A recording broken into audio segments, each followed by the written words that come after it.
Waiting waiting waiting.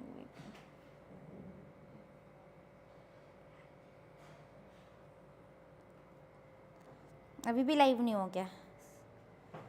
No audio, no video, nothing.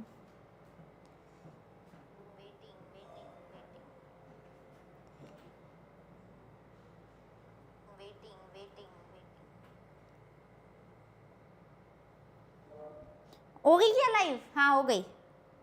Yes okay. Hello everyone, hello hello hello. Yes crazy grammar. Yes चलिए शुरू करते हैं ना।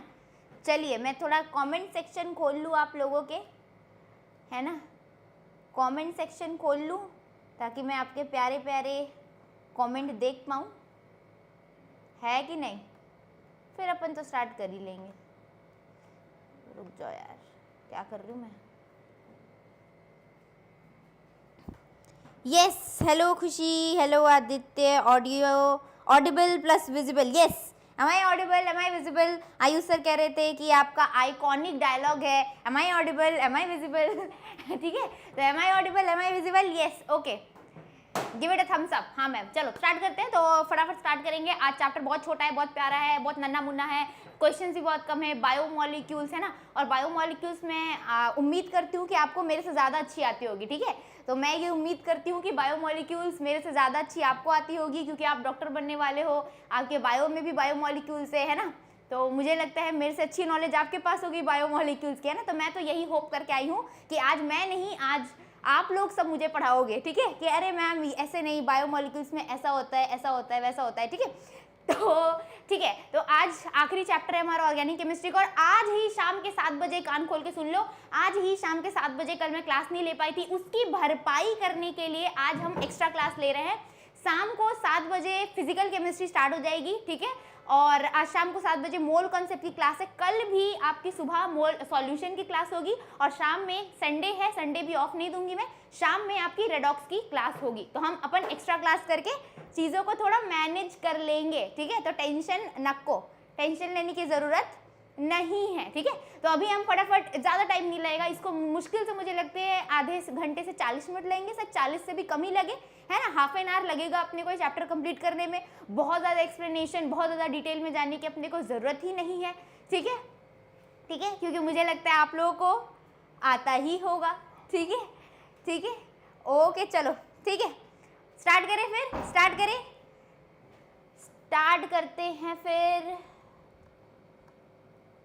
ठीक है चलो मैम, ये बस 2019 तक के पीवाईक्यूज है ना? Yes yes ma'am. कहाँ पर होगी क्लास? कहाँ पर होगी क्लास? यूट्यूब पर ही होगी क्लास, यूट्यूब पर ही होगी क्लास। चलो स्टार्ट करते हैं। ठीक है, तो जो बच्चे नए आए हैं उनके लिए एक बार वापस रिपीट कर दूं। अब हम क्या कर रहे हैं, यहाँ पर सीरीज चल रही है एनटीए पीवाईक्यू सीरीज। इसका मतलब जब से एनटीए आपकी पेपर कंडक्ट करा रहा है, दैट इज फ्रॉम 2019 से लेके 2023 तक में एनटीए ने जहां भी आपके पेपर कंडक्ट करा दिए हैं, चाहे से वो नीट में हो, उड़ीसा में हो, री नीट हो, अब्रॉड में पेपर हुई थी, मणिपुर में दोबारा से पेपर हुई थी, सारे पेपर्स के क्वेश्चन हम कवर कर रहे हैं इसी सीरीज के अंदर। चलो तो फर्स्ट क्वेश्चन हम जरा रीड कर ले, फर्स्ट क्वेश्चन क्या है। तो फर्स्ट क्वेश्चन जो हमारा पूछ रहा है वो ये बोल रहा है कि a unit form by the attachment of a base to first position of a sugar is known as nucleoside. ठीक है, स्टेटमेंट 2 बोल रहा है when nucleoside is linked to a phosphorus acid at 5 dash position of a sugar moiety we get nucleotide. अच्छा देखो यार, nucleoside nucleotide, मुझे लगता है ये कुछ नई बात नहीं है। आप बायोलॉजी के स्टूडेंट हो और बायो में मुझे लगता है जेनेटिक्स वगैरह में ये मॉलिक्यूलर बेसिस ऑफ इनहेरिटेंस, यही है चैप्टर का नाम ना। बहुत दिन हो गए यार मेरे पढ़े में, पता नहीं कौन से साल में पढ़ा था, है ना। तो इसमें आपने पढ़ा है, बट स्टिल ठीक है, मैं आपको रिपीट कर दूँ। मैं अगेन कह रही हूँ, मुझे होप है कि आप लोग को ये आता हो, बट ठीक है, मेरा काम है बताना, तो मैं बता देती हूँ। तो बेसिकली हम क्या बनाते हैं, एक शुगर कंपाउंड बनाते हैं इस तरीके से, इस तरीके से। ठीक है, अच्छा ये होता है, यहाँ पर हम क्या करते हैं, H लिख देते हैं, और यहाँ पर क्या लिखते हैं, बेस जोड़ते हैं। ठीक है, दिस इज आवर बेस। ठीक है, क्या है बाबू, दिस इज आवर बेस। यहाँ पर हमने H लिख दिया, ये हो गई OH। ठीक है, ये हो गई H, ये हो गई OH। अच्छा उसके बाद यहाँ पर भी हम क्या लिख देते हैं, यहाँ पर भी H लिख देते हैं, ये होता है CH2OH। ठीक है, और नंबरिंग कैसे करते हैं, नंबरिंग ऐसे करते हैं। यहाँ पर ये क्या है, बेस, सिंपल याद करना है, ये स्ट्रक्चर आपको सिंपल याद करना है। याद कैसे करेंगे मैम, लिख लिख कर, लिख लिख कर, लिख लिख कर। ये बेस है, तो बेस और ये पूरा ये क्या होता है, ये पूरा शुगर कंपाउंड होता है, ये क्या होता है शुगर कंपाउंड, और ये क्या होता है बेस, ठीक है। तो इस बेस को शुगर कंपाउंड से डिफरेंशिएट करने के लिए हम क्या करते हैं, कार्बन की नंबरिंग। तो यहाँ पर क्या होता है 1 डैश ऐसा करते हैं, 1 dash position, 2 dash position, 3 dash position, ऐसे करके क्या करते हैं हम नंबरिंग करते हैं। तो हम चलो नंबरिंग कर ले। तो यहाँ पर क्या है 1 डैश, 2 डैश, 3 डैश, कार्बन है 2 डैश, 3 डैश, 4 डैश, और ये क्या है 5 डैश। तो स्टेटमेंट 1 बोल रहा है a unit form by the attachment of a base to 1 dash position sugar is known as nucleoside. Yes, तो यहाँ पर बेस होता है कैसे, देखो ये पहला है ना 1 डैश कार्बन, 1 डैश कार्बन से अटैच बेस है, और इस स्ट्रक्चर को, इस शुगर कंपाउंड को हम क्या कहते हैं, न्यूक्लियोसाइड। क्या कहते हैं, nucleoside. This is our nucleoside, ठीक है, ठीक है, हाँ ठीक है यार। खुशी पढ़ाई कर लो बाबू, नीट में ये क्वेश्चन नहीं पूछे जाएंगे, नीट में ऐसे सवाल नहीं आएंगे, ठीक है। और अगर आ रहे हैं तो यार आप लोग सब नोट कर लो यार, ठीक है, नोट कर लो प्लीज, ठीक है। तो ये क्या हो गई, न्यूक्लियोसाइड। ओके मैम, अब व्हाट इज न्यूक्लियोटाइड। स्टेटमेंट 1 तो मतलब अपना सही है कि हाँ भाई सही बात है कि 1 डैश पोजीशन में, तब कार्बन के 1 डैश पोजीशन पर बेस जुड़ी है, और यही स्ट्रक्चर किसकी है, न्यूक्लियोसाइड की। न्यूक्लियोटाइड में क्या होता है, यहाँ पर सेम कुछ नहीं, सेम ही स्ट्रक्चर रहेगी, स्ट्रक्चर विल बी सेम, बस यहाँ पर ये H है, यहाँ पर ये बेस है, ठीक है, याद रख लो, नीचे OH करेंगे, ऊपर H, OH, H, यहाँ पर क्या है, यहाँ पर इस पोजीशन पे H है, यहाँ पर CH2 के साथ क्या जुड़ जाएगा, CH2 के साथ अपना जुड़ जाएगा फॉस्फोरस वाली, क्या, फॉस्फोरस वाली अपनी एसिड, फॉस्फोरिक एसिड, ठीक है, समझे मेरी बात को। यहाँ पर ये न्यूक्लियोसाइड में क्या था, CH2 के साथ OH था, यहाँ पर OH हटकर क्या जुड़ जाती है, हमारी फॉस्फोरिक एसिड। और अब अरे यार ये थोड़ा सा इधर हो गया ना, आपको दिख नहीं पा रहा है ये कंपाउंड, मैं एक बार वापस से थोड़ा सेंटर में बना दूं। उफ, डबल मेहनत करना कोई हमसे सीखे, है ना। चलो कोई बात नहीं, दोबारा लिख देते हैं, याद हो जाएगा आपको। कैसे याद करो, बेस, हाइड्रोजन, H, OH, याद कर ले मेरे साथ, OH नीचे रहेगा, H ऊपर रहेगा, यहाँ पर H ऊपर रहेगा, CH2, अगर न्यूक्लियोसाइड रहे तो यहाँ पर OH लगाएंगे, न्यूक्लियोटाइड रहे मतलब अपनी क्या बन जाएगी, अपनी बन जाएगी फॉस्फोरिक एसिड के साथ हम यहाँ पर जोड़ देंगे, तो यहाँ पर PO minus, O minus, double bond O, इस तरीके से हमने बना दिया। तो this is the structure of nucleotide. और ये फॉस्फोरिक एसिड कितने नंबर, कौन से पोजीशन नंबर कार्बन से जुड़ी है बाबू, जोड़ो, 1 dash, 2 dash, 3 dash, 4 dash, 5 dash, मतलब 5 डैश पोजीशन से जुड़ी है, येस और नो, 5 डैश पोजीशन से जुड़ी है, हाँ या ना बोलो, येस और नो। तो अपना आंसर क्या आएगा, when sugar nucleoside is linked to phosphorus acid, I am so sorry, phosphorus acid at 5 dash position of sugar moiety we get nucleotide। अच्छा ma'am what do mean by sugar moiety, Babu sugar moiety का मतलब होता है कि sugar वाला compound, ठीक है, sugar वाला पार्ट। तो ये जो पूरा पार्ट है 1 dash, 2 dash, 3 dash, 4 dash, 5 dash, ये पूरा पार्ट क्या है, शुगर कंपाउंड का पार्ट है, इसीलिए कहते हैं शुगर मोइटी, मतलब शुगर वाले पार्ट से क्या जुड़ी है, फॉस्फोरस एसिड, क्या जुड़ी है अपनी, फॉस्फोरस एसिड, फॉस्फोरस एसिड, ठीक है। और इसको हम क्या कहते हैं, न्यूक्लियोटाइड, मतलब option 1 is the correct answer. Both statement and statement 2 are true, मतलब स्टेटमेंट ए भी सही है, स्टेटमेंट 2 भी सही है। When nucleoside is linked to phosphorus acid, basically यहाँ पर फॉस्फोरस ना बोलकर यहाँ पर फॉस्फोरिक बोलना चाहिए था, क्योंकि ये फॉस्फोरिक से लिंक करती है ना, तो ये स्टेटमेंट तो गलत होगी, राइट। तो अपना क्या होगा, statement 1 is true but statement 2 is false, है ना। तो आंसर विल बी ऑप्शन 3। क्यों मैम, समझ लो मेरी बात को, समझ लो मेरी बात को, क्योंकि यहाँ पर ये क्या है, मैंने बोला यहाँ पर ये क्या है, फॉस्फोरिक एसिड है बच्चा, फॉस्फोरिक एसिड, एनसीईआरटी में भी फॉस्फोरिक दे रखी है, phosphoric acid, yes phosphoric acid, यहाँ पर ये OH OH OH OH और यहाँ पर फॉस्फोरस एसिड में एक H होती है, राइट, यस फॉस्फोरिक एसिड होगी, ठीक है, यस फॉस्फोरिक एसिड होगी, और answer will be 3, answer will be 3, ठीक है। फॉस्फोरस एसिड ना होके ये फॉस्फोरिक एसिड होगी, ठीक है। तो मतलब आंसर क्या होगा, स्टेटमेंट 2 जो है अपना गलत है। क्यों, फॉस्फोरस एसिड ना होके फॉस्फोरिक एसिड। स्टेटमेंट 1 सही है, तो statement 1 is true but the statement 2 is false, ठीक है। हाँ, फॉस्फोरिक एसिड। नेक्स्ट स्टेटमेंट देखो, the incorrect statement about denaturation of protein is. Incorrect statement बोल रहा है अबाउट डीनेचुरेशन। डीनेचुरेशन का मतलब क्या होता है, कभी देखा है डीनेचुरेशन प्रोटीन को, कभी देखा है प्रोटीन डीनेचुरेट होती है।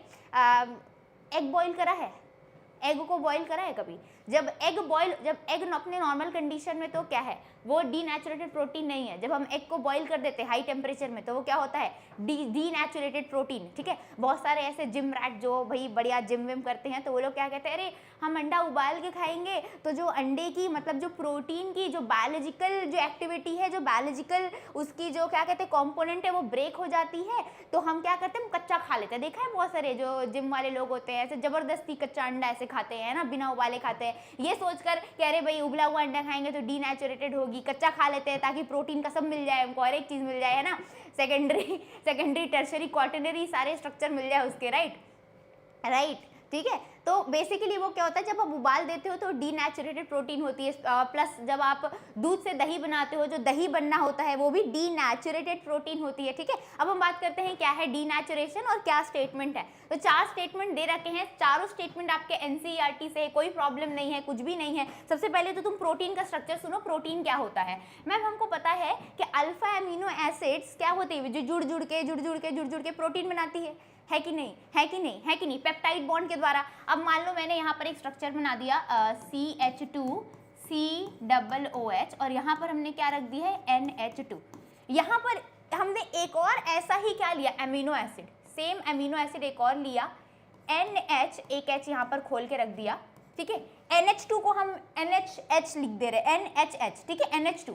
यहाँ पर हमने ऐसा CH लिख दिया, एक और एमिनो एसिड ले लिया और हमने क्या किया, पानी बाहर निकाल दिया। क्या निकाला हमने, वाटर को बाहर निकाल दिया। देखो कार्बोक्सिलिक एसिड से OH, NH2 से H बाहर निकाल दिया और बाहर निकाल के हमने जिसे जोड़ दिया, इस जोड़ने को ही हम क्या कह रहे हैं, इस जोड़ने वाले बॉन्ड को ही हम क्या कह रहे हैं, ये CO और NH जिस फोर्स से जुड़ा है, जिस बॉन्ड से जुड़ा है, इसी बॉन्ड को हम क्या कह रहे हैं, पेप्टाइड लिंकेज या पेप्टाइड बॉन्ड, ठीक है। तो इनके बीच में ये जो बॉन्ड होती है क्या होती है, पेप्टाइड बॉन्ड।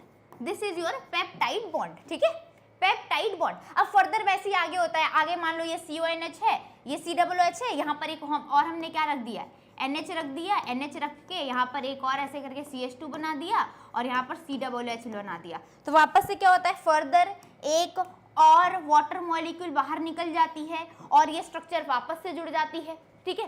तो ये एक पेप्टाइड बॉन्ड, वापस से एक और पेप्टाइड बॉन्ड की फॉर्मेशन होती है, तो हम इसको क्या कहते हैं, डाईपेप्टाइड बॉन्ड। एक और पेप्टाइड बॉन्ड की फॉर्मेशन होती है डाईपेप्टाइड। आगे एक और इस COOH के साथ फर्दर और रिएक्शन करा दिया, पेप्टाइड बॉन्ड बना दिया, ट्राईपेप्टाइड। ऐसे करके चेन बनाते गए तो उसको क्या बोला हमने, पॉलीपेप्टाइड, है ना, उसको फिर हमने क्या बोला, पॉलीपेप्टाइड, ठीक है। और इस जो एक सिंगल चेन लाइक स्ट्रक्चर है उसको हम क्या कहते हैं, प्राइमरी स्ट्रक्चर, प्राइमरी प्रोटीन या प्राइमरी स्ट्रक्चर, समझे। ऐसे चेन की तरह बनता गया पॉलीपेप्टाइड चेन, वो क्या हो गई, primary structure, that is your primary structure, ठीक है। अब यहाँ पर खेल क्या होता है समझना, मैं आपको प्राइमरी सेकेंडरी ये सब समझा देती हूँ क्या है, ठीक है, अल्फा हेलिक्स ये सब, ठीक है। तो यहाँ पर ये क्या हो गई, प्राइमरी स्ट्रक्चर, समझ गए, पेप्टाइड बॉन्ड बनता गया एक सिंगल चेन में, प्राइमरी स्ट्रक्चर। अब क्या होता है यहाँ पर, हम अगर तुम अच्छे से देख पा रहे हो, हाइड्रोजन बॉन्डिंग क्या होती है पता है ना, हम पढ़कर आए हैं मैम, हम पढ़कर आए हैं, केमिकल बॉन्डिंग हमको बहुत अच्छे से आती है, बड़े बढ़िया तरीके से क्लियर है। और हम ऐसे ही बात करते रहते हैं कि हाइड्रोजन ऑक्सीजन नाइट्रोजन और किसके साथ, फ्लोरीन के साथ हाइड्रोजन बॉन्डिंग बनाता है, हाँ कि ना, हाँ कि ना। अब आप यहाँ पर देख पा रहे हो, मैं अगर इसको थोड़ा इस तरीके से उठा दूँ, स्ट्रक्चर को लेट से मैं थोड़ा इस तरीके से उठा दूँ, ये C डबल बॉन्ड O, ठीक है। यहाँ पर इस NH के नाइट्रोजन को मैं इस तरीके से दिखा दूं कि हाँ नाइट्रोजन है, ये हाइड्रोजन है। तो डोंट यू थिंक सो कि ये हाइड्रोजन ये ऑक्सीजन आपस में क्या बनाएगा, हाइड्रोजन बॉन्डिंग करने के लायक है। तो due to the hydrogen bonding, मान लो ये क्या है, मान लो ये क्या है, चेन है, सिंगल चेन है और ये क्या है, primary structure, primary structure of protein, ठीक है। सिंगल एक चेन है, पॉलीपेप्टाइड चेन। अब क्या है ना, बीच बीच में क्या है, हाइड्रोजन बॉन्डिंग लग रही है, बीच बीच में क्या है, एच बॉन्डिंग लग रही है। अब एच बॉन्डिंग के फोर्स की वजह से ना ये क्या हो रहा है ना, ऐसे कॉइल की तरह घूम जाते हैं, कॉइल की तरह घूम जाते हैं। कहने का मतलब ऐसा है, तो मैं आपको ऐसा एग्जांपल देकर समझाऊं। मान लो तुम एक रॉ में खड़े हो या बैठे हुए हो, ठीक है, एक रॉ में बैठे हुए, तुम्हारे स्कूल का फंक्शन है, तुम अटेंड कर रहे हो, बट तुम्हें स्कूल का फंक्शन बड़ा ही बोरिंग लग रहा है, तो तुमने क्या किया है, एक ऐसे चेयर बना के राउंड राउंड चेयर लगा दी आपस में बात करने के लिए। फील करो, फील करो क्या मैं बोलना चाह रही हूँ।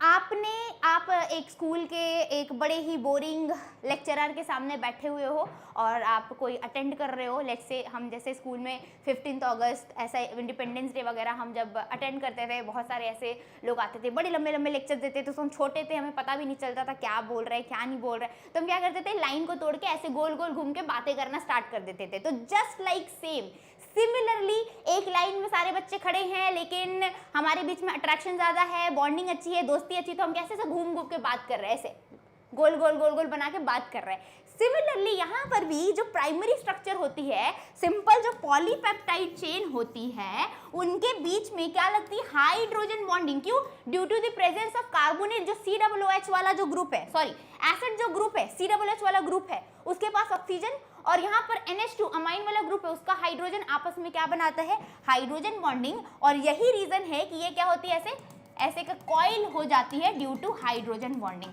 कॉइल हो जाती है ड्यू टू हाइड्रोजन बॉन्डिंग। इसी स्ट्रक्चर को हम क्या कहते हैं, alpha helix and your secondary structure. Hello,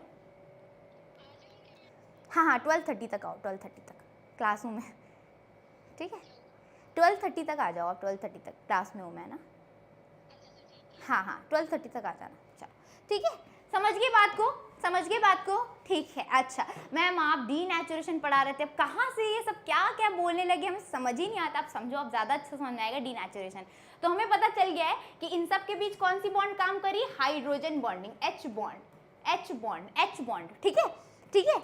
अच्छा अब क्या होता है, अब मान लो वही वैसे ही तुम रॉ में खड़े हो, सिंगल लाइन में तुम खड़े हो और तुमने क्या किया, जूट बनाकर गोल गोल गोल गोल होकर बात करना स्टार्ट कर गया। अब क्या हुआ, तुम्हारे प्रिंसिपल ने तुमको देखा, तो प्रिंसिपल का फर्स्ट रिएक्शन क्या होगा, उसका टेम्परेचर हाई हो जाएगा। हाय मेरे स्कूल के बच्चे रेपुटेशन खराब कर देंगे, गेस्ट आया हुआ है, क्या गोला गोला बनाकर बात किए जा रहे हैं एक लाइन से हटकर। तो प्रिंसिपल क्या करेगी, अपना टेम्परेचर दिखाएगी, और जैसे ही प्रिंसिपल अपना टेम्परेचर दिखाएगी, तुम्हारा पहला रिएक्शन क्या होगा, फटाक से जो जिसके साथ बात कर रहे थे उसके साथ बॉन्डिंग तोड़ोगे और अपने लाइन में आकर खड़े हो जाओगे। क्या यही होगा, यस और नो, यही होगा ना भाई। प्रिंसिपल डांटेगी, बातचीत बंद, बॉन्ड टूट गया, जहां पर खड़े थे वहीं पर आ जाएंगे। ठीक वैसे ही जब इस तरीके के स्ट्रक्चर में हम क्या देते हैं, सेकेंडरी टर्शरी, ऐसे स्ट्रक्चर जो प्रोटीन की स्ट्रक्चर बनती, क्वाटरनरी, जैसे ही हम हीट देते हैं, जैसे ही हम हीट देते हैं, टेम्परेचर बढ़ा दिया, pH बढ़ा दिया, कुछ भी ऐसा कर दिया, तो क्या होता है, इसके बीच की हाइड्रोजन बॉन्डिंग, हाइड्रोजन बॉन्डिंग क्या है, वीक फोर्स है, हाइड्रोजन बॉन्डिंग टूटना स्टार्ट कर देती है। और हाइड्रोजन बॉन्डिंग जैसे ही टूटेगी, क्या समझाया, वैसे ही वापस से ये एक लाइन में आ जाएगी, पॉलीपेप्टाइड चेन बनाएगी और अपनी प्राइमरी स्ट्रक्चर में वापस आ जाती है, प्राइमरी स्ट्रक्चर में वापस आ जाती है। ठीक है, प्राइमरी से सेकेंडरी बनी थी, सेकेंडरी से फिर टर्शरी, टर्शरी से क्वाटरनरी, ऐसे स्ट्रक्चर बनी थी। ठीक है, ठीक है। लेकिन जैसे ही प्रिंसिपल ने डांटा, तुम झूठा बनाए जा रहे थे, झूठा बोल क्या बोल रही हूँ मैं, एक गोला बनाए जा रहे थे बातचीत का, प्रिंसिपल ने देखा, गुस्सा आया, ऐसे डांटा, ऐसे टेम्परेचर दिखाया कि तुम वापस से स्ट्रेट लाइन में आ गए। ठीक वैसे यहाँ पर भी होता है, हमने टेम्परेचर बढ़ाया तो वापस से ये अपना प्राइमरी स्ट्रक्चर गेन कर लेता है, रिटेन कर लेता है primary structure, retains primary structure after denaturation. अब हम लाइंस पढ़ते हुए आपको क्लियरली समझ में आएगा क्या है। ठीक है, uncoiling of helical structure takes place, बिल्कुल सही बात है। अनकॉइलिंग, कॉइलिंग, अनकॉइलिंग, पहले क्या हुई थी, ये कॉइलिंग हो गई थी, अब अनकॉइलिंग का मतलब ये वापस से स्ट्रेट चेन में आ गई। ठीक है, ठीक है। अच्छा, it result due to change of temperature and pH, बिल्कुल सही बात है, प्रिंसिपल ने डांटा था तभी तो तुम जो गोला बनाकर बातचीत कर रहे थे वापस से अपने एक लाइन में आए, तो मतलब सही बात है, it result due to temperature and pH change.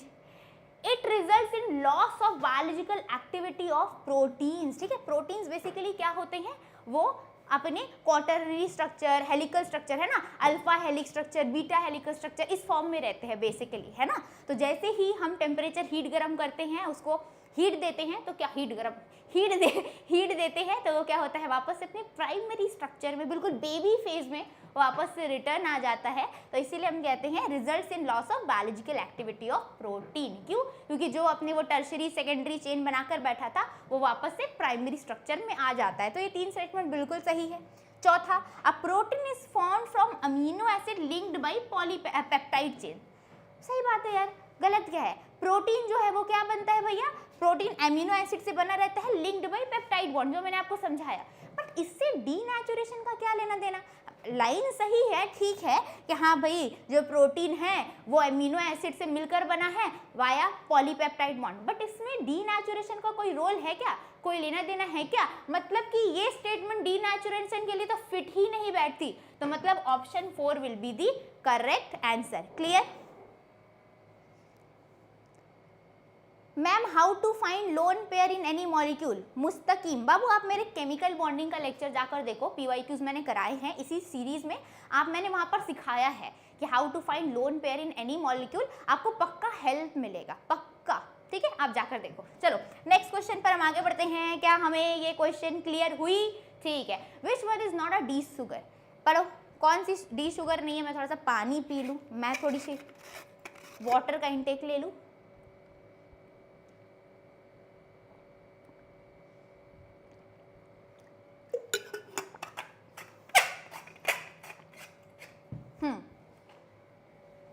देखो, बहुत सारे बच्चे बायोमोलिक्यूल्स में गड़बड़ी क्या करते हैं, वो ये डी और एल, ये जो कैपिटल डी कैपिटल एल को डेक्स्ट्रो और लेवियो रोटेटरी के साथ कंफ्यूज करते हैं। ध्यान से सुनना मेरी बात, जिन बच्चों को नहीं आता है, वेरी वेरी वेरी इंपॉर्टेंट, बहुत ज्यादा इंपॉर्टेंट कॉन्सेप्ट मैं समझा रही हूँ। एनसीईआरटी में भी गिवन है, बेचारे एनसीईआरटी ने भी समझाने की कोशिश करी है, बट एनसीईआरटी की लैंग्वेज इतनी टफ है, इतनी खड़ूसपंती से बोलता है, इतनी गुस्सा करके बोलता है कि बच्चों को समझ नहीं आता। बच्चे बोलते हैं प्यार से समझाओ, एनसीईआरटी लैंग्वेज प्यार से समझाती नहीं है। तो एनसीईआरटी को प्यार से समझाने के लिए आपको एक मेरी जैसी प्यारी टीचर की ज़रूरत है। तो यहाँ पर ये एल, यहाँ पर ये डी, तो बहुत सारे बच्चे एल और डी को लेवियो स्मॉल एल और स्मॉल डी के साथ क्या करते हैं, मिसकंफ्यूजन। डेक्स्ट्रो रोटेटरी और लेवियो रोटेटरी के, डेक्स्ट्रो और लेवियो ये दोनों ऑप्टिकल आइसोमेरिज्म का पार्ट है, अपने स्टीरियो केमिस्ट्री का पार्ट है ना, जो किसी भी ऑर्गेनिक कंपाउंड की ऑप्टिकल एक्टिविटी को दर्शाता है कि वो एंटी क्लॉकवाइज रोटेट कर रहा है या क्लॉकवाइज रोटेट कर रहा है। ठीक है, ठीक है। लेकिन ये डी और एल, इनका रोल तो है ही नहीं, ये ऑप्टिकल एक्टिविटी से लेना देना है ही नहीं। ये सिंपल सीधी सीधी बात पता है क्या बोलता है? ये सिंपल सीधी बात बोलता है कि मान लो जैसे मैंने बना लिया यहाँ पर ये COOH, ठीक है, ऊपर मान लो यहाँ पर बना लिया मैंने NH2, मान लो यहाँ पर मैंने OH, यहाँ पर ऐसे H। ये बोलता है कि मान लो ये सबसे लास्ट वाला कार्बन है, इस लास्ट वाले कार्बन के ऊपर, जस्ट ऊपर जो कार्बन है, इसके साथ जो अटैच्ड अगर OH है, ये OH और ये OH, ये OH किस साइड है भैया? ये OH किस साइड है बताओ? ये OH किस साइड है? किस साइड है बताइए, बताओ। ठीक है, अगर ये OH और ये OH राइट साइड हो तो वो क्या हो जाते हैं? वो हो जाते हैं डी कॉन्फ़िगरेशन, और इस डी को हम ब्रैकेट में प्लस से ऐसे रिप्रेजेंट करते हैं। ठीक है, क्लियर? और अगर सिमिलरली स्ट्रक्चर में ऐसा बना दूं तो यहाँ पर ये कार्बन है, यहाँ पर हाइड्रोजन, सॉरी यहाँ पर OH, यहाँ पर ऐसे COOH, यहाँ पर H और यहाँ पर NH2। तो यहाँ पर हम क्या देख रहे हैं, ये जो COOH है, इसके क्या है, इसके अपोजिट साइड क्या है, ये OH है। ठीक है, मतलब इस कार्बन के लेफ्ट साइड ये OH है, उसको हम क्या कहते हैं? उसको हम कहते हैं L कॉन्फ़िगरेशन। क्या? L configuration. और इसको हम माइनस, ब्रैकेट में माइनस से क्या करते हैं? दर्शाते हैं, रिप्रेजेंट करते हैं। याद रखना, इसमें लेवियो डेक्स्ट्रो इसका कोई लेना देना नहीं है, ऑप्टिकली एक्टिविटी को दर्शाता ही नहीं है। ये ऑप्टिकल एक्टिविटी को दर्शाता ही नहीं है। ये सिंपल एक ही बात बोलता है कि अगर सेकेंड लास्ट कार्बन का जो OH है वो क्या है, अगर राइट हैंड साइड है तो मतलब वो डी कॉन्फिग्रेशन है, और सेकेंड लास्ट कार्बन का जो OH है अगर वो लेफ्ट हैंड साइड है तो मतलब वो क्या है, वो L कॉन्फिग्रेशन है। L को ब्रैकेट में माइनस से रिप्रेजेंट करते हैं, D को ब्रैकेट में L से। चलो अब हम क्वेश्चन करते हैं, क्या है which one is not a D sugar. यहाँ पर अगर हम देख पा रहे हैं, यहाँ पर CH2OH, यहाँ पर ये OH और यहाँ पर OH दोनों सेम साइड है, मतलब क्या है, ये D है, D है, ठीक है। अच्छा, ऑप्शन 3 में भी OH, यहाँ पर भी OH राइट हैंड है, यहाँ पर भी सेम है, यहाँ पर OH देखो अपोजिट साइड है, लेफ्ट के साइड है, मतलब ये क्या है, ये L शुगर है, this is your L sugar not D sugar. तो option 2 is the correct answer. देखो option 2 is the such a calm teacher, don't know you are seeing this or not, but the really inorganic खत्म करके GOC पे आई हूँ, अभी जा रही हूँ वो कंप्लीट करने, just came here to show a token love and let you know. Thank you so much Vaishnavi, thank you so much, है ना। आज से फिजिकल केमिस्ट्री भी स्टार्ट हो रही है, वो भी आप लोग कंप्लीट कर लेना, ठीक है। चलो ठीक है, तो यहाँ पर क्या है, L शुगर, ठीक है। तो ये क्या हो गई अपनी D और ये हो गई L। बहुत सिंपल, बहुत सिंपल, इजी पीजी, 11 स्क्वीजी कर लोगे। इसके अपोजिट साइड हुआ तो L, सेम साइड हुआ तो D, कितना आसान है मैम। चलो आगे बढ़ते हैं। The RBC deficiency is disease of, बोल रहा है RBC रेड ब्लड सेल। ये सब तो डिजीज वगैरह के बारे में आपको ज़्यादा पता होना चाहिए ना, मेरे से, मैं केमिस्ट्री की टीचर क्या ही जानूँ डिजीज के बारे में, है ना। D का D से कोई लेना नहीं है, नहीं, D का D से कोई लेना नहीं है, ठीक है। D अलग है, D अलग है, small d is very different from capital D। बहुत सारे बच्चे क्लास में ऐसे कंफ्यूज करते थे, अरे ये तो डेक्स्ट्रो है, ये तो नहीं, small d small l is a part of optical activity, ठीक है। ऑप्टिकल आइसोमेरिज्म का पार्ट होता है वो, कि जब क्लॉकवाइज घूमा, क्लॉकवाइज रोटेशन, तो डेक्स्ट्रो, एंड D तो लेवियो, तो वो बहुत अलग चीज़ है, ठीक है। यहाँ पर ये जो D और L है वो बहुत डिफरेंट है, ठीक है। अच्छा, अब यहाँ पर आ जाए डिजीज के बारे में, आ जाए the RBC deficiency is a deficiency disease हो। बताओ क्या होगा, RBC रेड ब्लड सेल कम हो जाए, लड़कियों में ज़्यादा देखा जाता है पर्नीशियस अमीना, इसको एनीमिया बोलते हैं, ठीक है। तो बेसिकली क्या होता है, एनीमिया में हमारे ब्लड में जो हीमोग्लोबिन है, हीमोग्लोबिन में RBC की कमी हो जाती है, ठीक है, जिसकी वजह से बहुत वीकनेस आती है, चक्कर आती है। लड़कियों के साथ ही ज़्यादा प्रॉब्लम है, लड़कों में कम देखी जाती है। लड़कियों में पीरियड्स के कारण ये डिजीज़ ज़्यादा देखी जाती है, ठीक है, RBC की कमी हो जाती है, ठीक है। और इसका रीज़न क्या होता है, विटामिन B12 की डेफिशिएंसी। आज के डेट में मैक्सिमम 90% जो लोग हैं वो विटामिन D और विटामिन B के कमी से क्या हो रहा है, पीड़ित है, ठीक है। हमारे घुटनों में दर्द रहता है ना, हमारे बहुत सारी बॉडी में, कमर में दर्द रहती है, पैरों में दर्द रहती है, तो वो सारी जो चीज़ें होती है, मेनली सर बहुत दर्द करता है, तो मेनली डेफिशिएंसी होती है vitamin B and vitamin D की, है ना। तो एक बार चेक करवा लेना, टेस्ट करवा लेना, मैंने करा लिए और मेरा कम निकला है, ठीक है। तो मैंने अभी दवाई खाना स्टार्ट करा है, ठीक है, तो टेस्ट करवा लेना सभी। तो विटामिन B12 की कमी से क्या होती है, अपने को RBC डेफिशिएंसी होती है, याद रख लेना। विटामिन B2 बताओ किसके काम आता है, ठीक है, ठीक है। विटामिन B2 बताओ किसके काम आता है।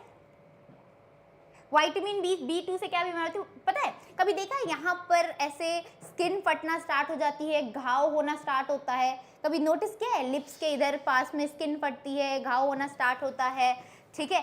स्किन बहुत ये हो जाती है, रैशेज आना स्टार्ट होते हैं, खुजली होती है हमको, है ना।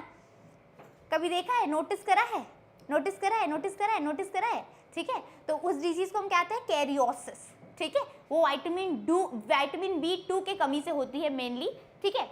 विटामिन B6 की कमी से क्या होता है बताओ, विटामिन B6 की कमी से क्या होता है, जल्दी बताओ, जल्दी बताओ, मैं पानी पी लूँ यार। कौन से अक्षित, skin swelling and around mouth, very good, अरे या वेरी गुड, वेरी गुड। बताओ विटामिन B6 से क्या होता है, जल्दी बताओ, जल्दी बताओ, मैं पानी पी लूँ, जल्दी बताओ।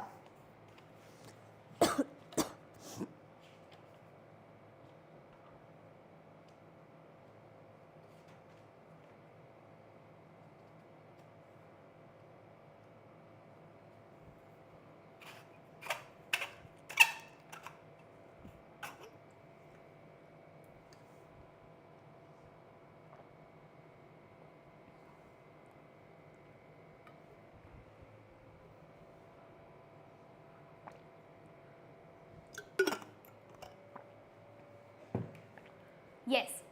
विटामिन बी6 से क्या होता है? कॉन्वुल्सन। यस, कॉन्वुल्सन से क्या होता है याद रखना, ये होती है कॉन्वुल्सन। कॉन्वुल्सन, तो कॉन्वुल्सन में बेसिकली क्या होता है, हमको ठंड लगता है। कभी देखा है कि हमको बहुत जल्दी ठंड लग रही है, फिर गर्मी लग रही है, फिर ठंड लग रही है, फिर गर्मी लग रही है, तो हमारे जो मसल्स होते हैं ना वो बहुत जल्दी जल्दी कॉन्ट्रैक्ट होते हैं, बहुत जल्दी जल्दी कॉन्ट्रैक्ट होते हैं, शेक करते हैं। तो हम वहाँ पर उस कंडीशन में क्या होता है, विटामिन बी6 की कमी होती है, उसको हम उस कंडीशन को हम कहते हैं कन्वल्शन। कभी कभी हाई फीवर आती है या फिर हेडेक होता है, तो तुमने देखा टिंगलिंग सेंसेशन होती है, टिंगलिंग टिंगलिंग ऐसे हेड में कभी नोटिस किया, आंखों के पास टिंगलिंग सेंसेशन होती है, बहुत जल्दी जो मसल्स होती है वो कॉन्ट्रैक्ट होती है, contract relax, contract relax, contract relax. तो वो जो चीज़ होती है ना वो मेनली कॉन्वुल्सन विटामिन बी6 की कमी से होती है। विटामिन बी12, विटामिन बी2 में मैंने क्या बताया था, केलोसिस ना, केलोसिस, राइट, ये होता है अपना। और विटामिन बी1 में होती है अपनी बेरी बेरी, है ना, चेरी चेरी नहीं, बेरी बेरी, ठीक है।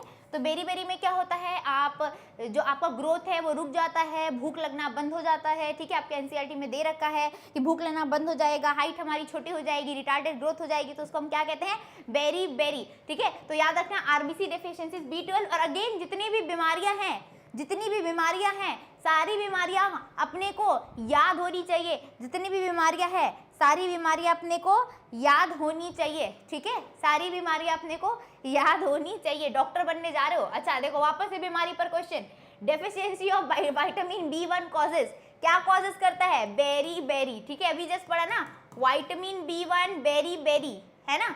विटामिन ये क्या करता है, विटामिन क्या, विटामिन बी2 केलोसिस, ठीक है। यहाँ पर जो फटता है हमारा स्किन, ठीक है। इन सब के नेचुरल रिसोर्सेज भी याद करने पड़ेंगे क्या यार, वो इंपॉर्टेंट नहीं है, नेचुरल रिसोर्सेज याद रखना ज़्यादा इंपॉर्टेंट नहीं है। ज़्यादा इंपॉर्टेंट ये है जो सवाल आते हैं कि भैया कौन सी विटामिन की कमी से कौन सी डिजीज होती है, ये इंपॉर्टेंट है, इससे सवाल आते हैं, ये आप याद रख लेना, ठीक है। कॉन्वुल्सन बताओ, विटामिन बी6, ठीक है। बाकी स्टेरिलिटी, स्टेरिलिटी का मतलब क्या होता है, इनफर्टिलिटी हो जाती है ना, प्रेगनेंसी में प्रॉब्लम होती है, तो वो सब क्या आ गई आपकी स्टेरिलिटी में आ गई, है ना, आसान है।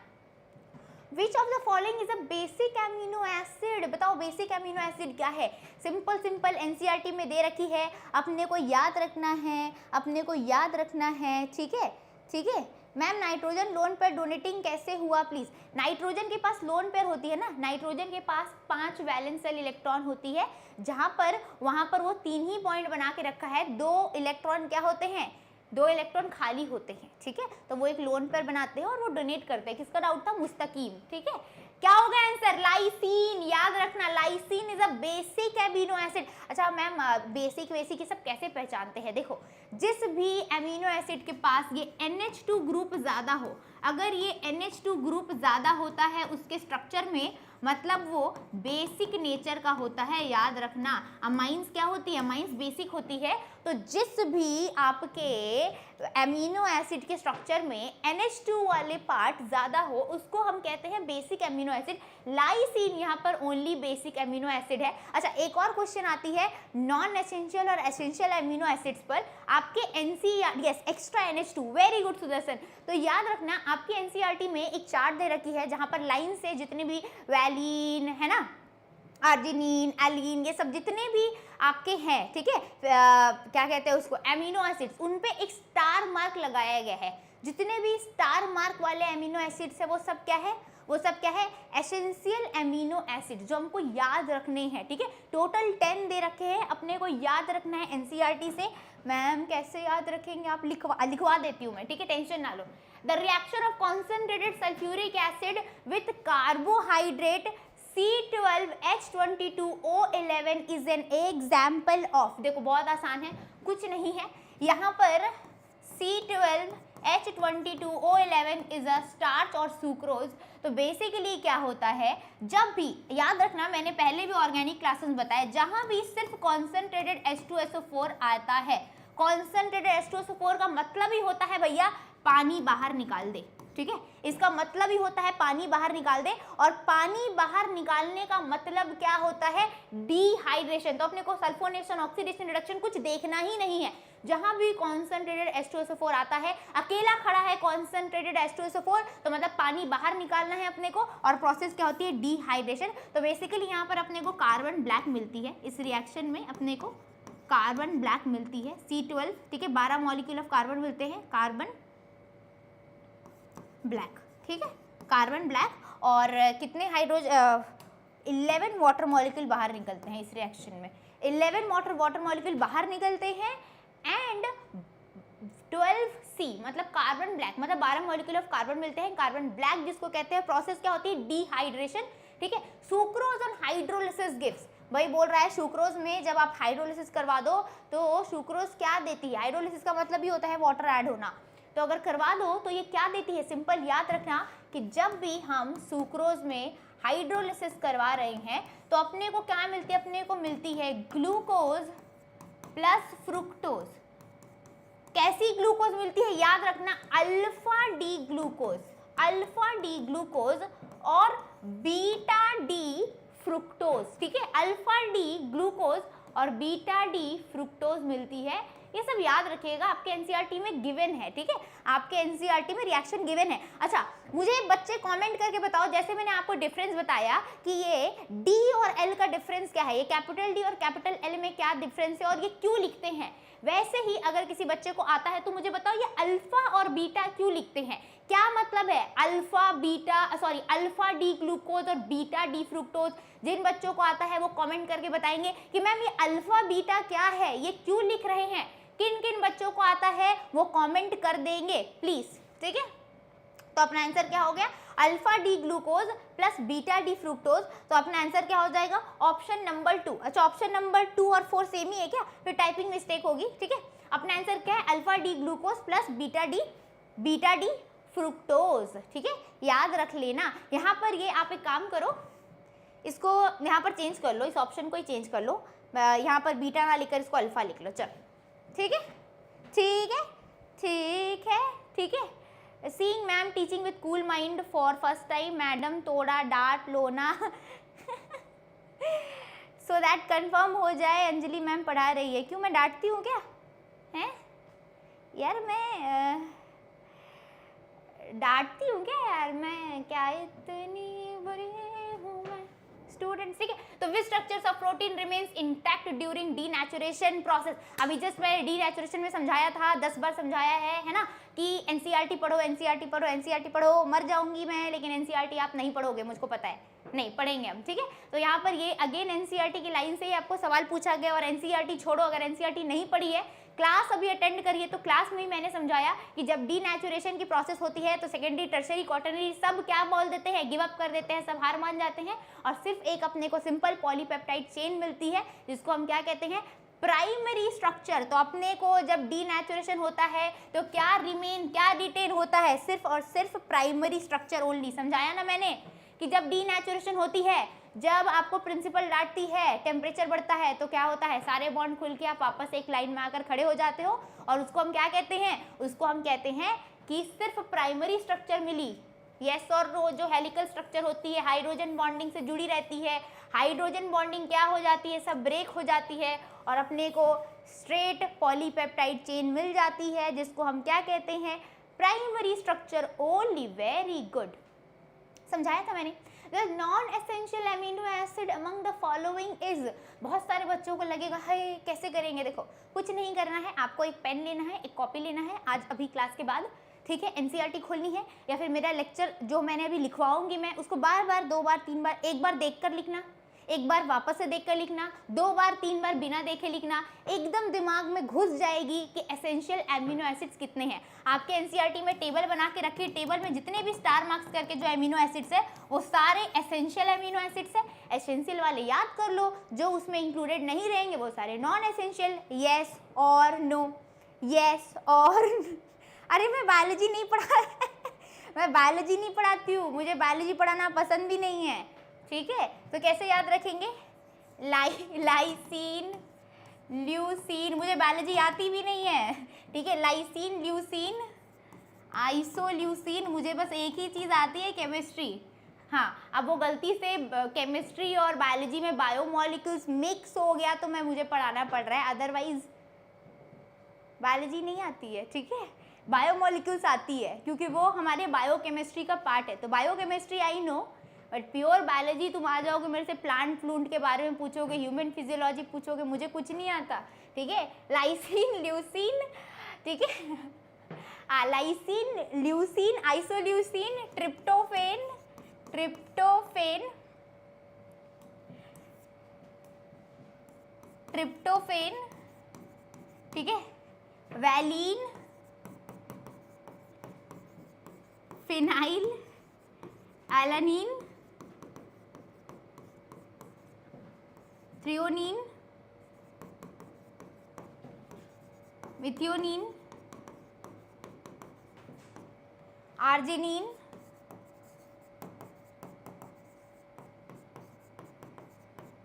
हिस्टाडीन, ठीक है। कितना हो गया? 1 2 3 4 5 6 7 8 9 10 सारे हो गए।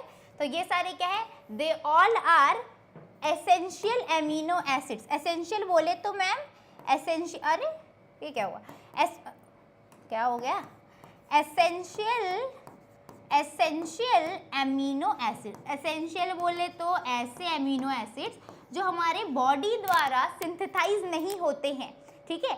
ऐसे एमिनो एसिड जो हमारे बॉडी, मतलब हमारी, देखो बहुत सारे ऐसे एमिनो एसिड्स होते हैं जो हमारी बॉडी खुद ही सेल्फ सिंथेसाइज कर लेती है, तो उन सारे एमिनो एसिड को हम कहते हैं नॉन एसेंशियल एमिनो एसिड्स। मतलब कि वो हमें चाहिए नहीं, इनटेक करने की ज़रूरत नहीं है, वो हमारी बॉडी ही खुद बना लेगा। और ऐसे प्रोटीन्स, ऐसे एमिनो एसिड्स जो हमारी बॉडी खुद नहीं बना पाती, उसको हमको बाहर से क्या होना पड़ता है? बाहर से खाना पड़ता है थ्रू आवर डाइट। उसको हम क्या कहते हैं? Essential amino acid. जैसे इंडिया में बहुत सारी ऐसी चीज़ें हैं जो हमें उपलब्ध हो जाती है तो हमें ज़रूरत नहीं है, लेकिन बहुत सारी ऐसी चीज़ें हैं जो हमें बाहर कंट्री से क्या कराना पड़ता है? बाहर कंट्री से मंगाना पड़ता है, एक्सपोर्ट कराना पड़ता है, ठीक है। तो वो क्या होते हैं? वो सारे क्या होते हैं? वैसे ही वो एसेंशियल चीज़ें आ जाती है जो हमारे पास खुद नहीं है, हम बाहर से ले रहे हैं, ठीक है। तो जितने भी एसेंशियल एमिनो एसिड्स है वो हमारे बॉडी में नहीं सिंथेसाइज होते, वो हम बाहर से थ्रू आवर डाइट लेते हैं, खाते हैं। तो वो सारे, ये सारे एसेंशियल एमिनो एसिड्स है। बताओ, valine essential amino acid, leucine essential amino acid, lysine essential amino acid, alanine कहीं दिख रहा है क्या? फिनाइल एलानिन में कंफ्यूज मत कर जाना। Phenyl alanine is essential amino acid but alanine is non essential. तो यहाँ पर ये सारे जो वैलिन, ल्यूसिन, लाइसिन इन सब में आ रहे हैं, एलानिन अपने को कहीं नहीं दिख रहा है एसेंशियल में, इसका मतलब ये नॉन एसेंशियल एमिनो एसिड्स है। तो इस तरीके से हम याद रखेंगे। नैतिक यहाँ पर टाइम पास करने आया है।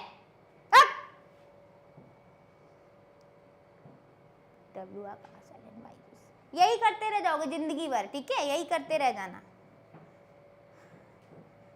पढ़ाई लिखाई से नाता है नहीं। इस कितने पैसे कमा लेते हो इससे? मैं 100 रुपये दिन का कि 200? मेरे लिए भी कर दो, मेरे लिए भी कर दो, मैं भी दे दूंगी 300 रुपये, कर दो, ठीक है। लाइसिन, ल्यूसिन, आइसोलाइसिन, ठीक है, tryptophan, valine, phenylalanine, threonine, methionine, arginine, histidine, ठीक है। अच्छा मैम ये टेबल कैसे लर्न करनी है मैम?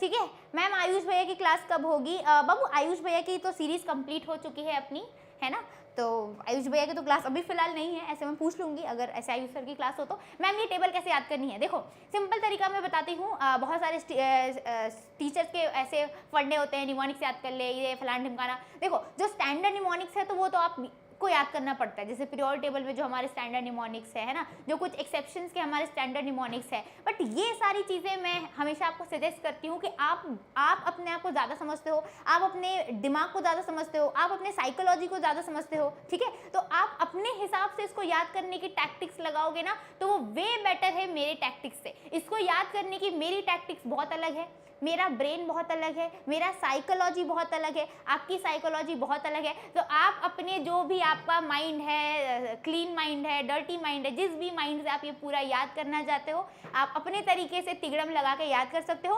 अदरवाइज अगर किसी को तिगड़म लगाना नहीं आता, मैं सीधी सीधी भाषा में आपको बोलूँगी, एक बार लिख कर याद रखो, देख कर, दूसरी बार वापस से देख कर लिखो, और तीसरी बार खुद से लिखो, चौथी बार वापस से खुद से लिखो बिना देखे। सारी चीज़ों को लिख लिख कर याद रखना है। मैंने खुद लिख लिख कर सारी चीज़ों को याद कराया है ना, मैं तो कोई रोबोट नहीं हूँ ना। जब मैं याद रख सकती हूँ तो आप लोग भी याद रख सकते हो, मेरा कोई ब्रेन अलग सा तो है नहीं, ठीक है। तो सिंपल लिख लिख कर याद रखो, याद हो जाएगी, कोई बहुत बड़ी बात नहीं है ना, कोई बहुत बड़ी तोप वाली बात नहीं है, ठीक है। चलो इसी के साथ आज का सेशन कंप्लीट होता है, ठीक है। बहुत ही कम क्वेश्चन थे और बहुत ही आसान चैप्टर था, बहुत ज़्यादा डिस्कस करने की चीज़ें नहीं थी, ठीक है। तो आज का सेशन सक्सेसफुली कंप्लीट होता है और आज डे 15 कंप्लीटेड एंड डे 15 के साथ हमारी ऑर्गेनिक केमिस्ट्री पूरी कंप्लीट हो चुकी है। अपना फिजिकल केमिस्ट्री बचा हुआ है और फिजिकल केमिस्ट्री भी आज ही से मैं स्टार्ट कर रही हूँ। आज शाम 7 बजे मोल कॉन्सेप्ट की क्लास है, प्लीज़ झोला उठाकर आ जाना, ठीक है। Mole concept is a very important topic as अगर मैं फिजिकल केमिस्ट्री की बात करूं, क्योंकि वो फिजिकल केमिस्ट्री का बेस है ना, वो आपकी फिजिकल केमिस्ट्री का बेस बनाएगा, तो आपको वो आनी चाहिए। इसी के साथ अगर किसी बच्चे को और क्वेश्चन प्रैक्टिस करनी है तो आप हमारा अंतिम बैच ज्वाइन कर सकते हो। हमारे बैच में 10% ऑफ मिल रही है, ठीक है। ऐप डाउनलोड कर लेना, क्वालिटी स्पीक्स कोटा, एंड हमारा प्रयास बैच आप ज्वाइन कर सकते हो। किसी बच्चे को मॉक पेपर लगानी है, एंड के टाइम पर मॉक पेपर देना बहुत बहुत बहुत इंपॉर्टेंट है। Purely NCERT based mock paper है, बहुत ही अच्छे क्वेश्चन सेलेक्ट करे गए हैं, तो आप ज़रूर ज्वाइन करो, बिल्कुल फ़ायदा होगा, ठीक है। चलिए, ठीक है। प्रैक्टिकल का कुछ कर दो मैम प्लीज़। खैम, यस प्रैक्टिकल का मैंने सोच लिया है, प्रैक्टिकल का मैं आप लोगों को नोट्स दे दूंगी। और मैं देखो प्रैक्टिकल केमिस्ट्री में मैं आपको खैम मैं आपको बताऊं या और सब बच्चों को बताऊं, बहुत सारे बच्चे डर रहे हैं फालतू में प्रैक्टिकल में। ऑर्गेनिक केमिस्ट्री प्रैक्टिकल तो डरने की जरूरत ही नहीं है, जो आपके एनसीईआरटी में सब वही सब है। आपके जीओसी में जितना दे रखा है, quantitative qualitative analysis, detection of nitrogen oxygen, ये वाले कंपाउंड, वो सारे आपके प्रैक्टिकल में आ रहे हैं। जितनी भी डिस्टिलेशन वगैरह वाला पार्ट है वो सब प्रैक्टिकल केमिस्ट्री में है, वो ऑलरेडी आप पढ़ रहे हो जीओसी में। उसके अलावा डिटेक्शन अल्डिहाइड कीटोन के, अमाइंस की, वो सारी चीज़ें आपने ऑलरेडी एनसीईआरटी में कवर करी है। आपने टॉलेंस रिएजेंट पढ़ा है, आपने फेलिंग सॉल्यूशन पढ़ा है, शिफ्ट बेस पढ़ा है आपने, उसके बाद आपने हिंसबर्ग रिएजेंट पढ़ा है, हिंसबर्ग रिएजेंट पढ़ा है आपने, कार्बाइलमाइन टेस्ट पढ़ा है आपने, तो वो सारी ही खुद आइडोफॉर्म टेस्ट आपने करा है ऑलरेडी, तो वो सारी ही चीज़ें आपकी ऑर्गेनिक केमिस्ट्री में इंक्लूडेड है। तो प्रैक्टिकल केमिस्ट्री ऐसा नहीं है कि कुछ अलग सा है जो हमारे एनसीईआरटी में नहीं गिवन है, हमको अलग सा करना है, वो सब इटसेल्फ ही कवर हो जा रही है आपके, अगर आप ऑर्गेनिक केमिस्ट्री पूरी अच्छी तरीके से करते हो तो। स्टिल मैं प्रैक्टिकल केमिस्ट्री आपको करवा दूंगी, टेंशन की ज़रूरत नहीं है, ठीक है। लेकिन मैं बता रही हूँ कि ये ऑलरेडी आपके एनसीईआरटी में कवर कराई गई है, कोई बहुत बड़ी बात है नहीं, ठीक है। चलो ठीक है। HNO3 प्रेरणा पांडे, ठीक है, नाइट्रिक एसिड, ठीक है। Nitric acid is more acidic. Ma'am P block छोड़ सकते हैं क्या? हाँ पी ब्लॉक छोड़ सकते हो। मैम आकाश के रेस्ट में आ रहा है, रेस्ट या टेस्ट? टेस्ट में आ रहा है प्रैक्टिकल से क्वेश्चंस। हाँ कोई बात नहीं, प्रैक्टिकल से क्वेश्चंस आसान है।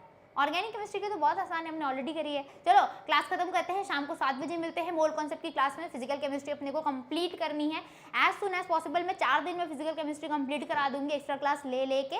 और इस संडे आपकी छुट्टी नहीं रहेगी, ठीक है। कल अपनी छुट्टी हो गई थी, तो इस संडे मतलब कल आपकी छुट्टी नहीं है। कल संडे है ना, तो कल छुट्टी नहीं है, कल सुबह भी आपके सॉल्यूशन की क्लास लगेगी। चलो bye bye bye bye bye bye bye everyone.